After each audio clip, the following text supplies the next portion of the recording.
بنی اسرائیل جو اسرائیل کی اولاد تھی، حضرت یعقوب کی اولاد، وہ کہاں چلی گئی؟ مصر میں۔ اب مصر ایک بڑا زبردست ملک تھا، بنی اسرائیل کی وہاں بڑی عزت ہو گئی، یہ مسلمان تھے، ان کی آبادی بڑی بہت تیزی کے ساتھ، سب یعقوب علیہ السلام کی اولاد میں تھے، یہ سب یعقوب علیہ السلام کی اولاد تھی، تو آبادی بڑی ان کی تیزی کے ساتھ، اور ان کے پاس حکومت بھی آ گئی تھی۔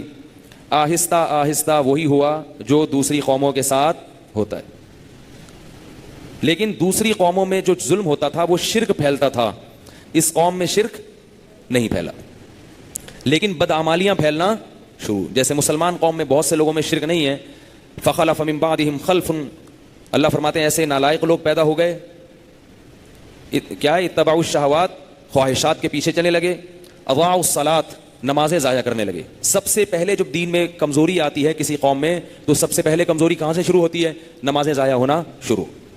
اور دین پر سب سے پہلے داخلہ بھی کہاں سے ہوتا ہے؟ بولو نا، نماز۔ جو بھی توبہ کر کے دین پر آنا چاہے سب سے پہلے کہاں سے داخل ہوگا؟ وہ نماز شروع کرے گا، کیونکہ سب سے اہم نماز۔ اور جب دین سے ہٹتا ہے تو سب سے پہلے کیا چیز جاتی ہے؟ نماز جاتی ہے۔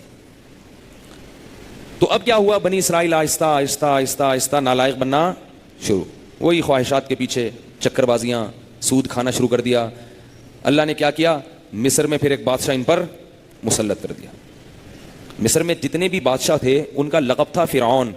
جو بھی بادشاہ مصر میں آیا کرتا تھا اسے کیا کہا جاتا تھا؟ فرعون۔ فرعون کوئی مخصوص بادشاہ کا نام نہیں تھا، جو بھی بادشاہ ہوتا تھا اس کو کیا کہتے تھے؟ فرعون۔ اور مصر بڑی آباد جگہ تھی۔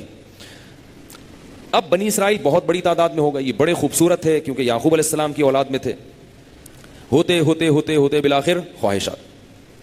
فرعون، پھر یہ جو فرعون ہے جس کا قرآن میں ذکر ہے، یہ جب مسلط ہوا تو اب کیا ہوا کہ فرعون کو جیلسی تھی تو کس سے تھی؟ بنی اسرائیل سے، دوسری قوموں سے نہیں تھی۔ اس نے کہا تھا ان کے پاس ایک دین ہے، مذہب ہے، توحید پرست ہیں، تو اب کیا ہے کہ ان کو ظلم ان پہ کرو، جیسے برما میں ہو رہا ہے۔ تو بالآخر ظلم کرتے کرتے کرتے کرتے پوری قوم کو غلام بنا دیا، ان سے کوئی بھی اچھے کام نہیں لیے جاتے۔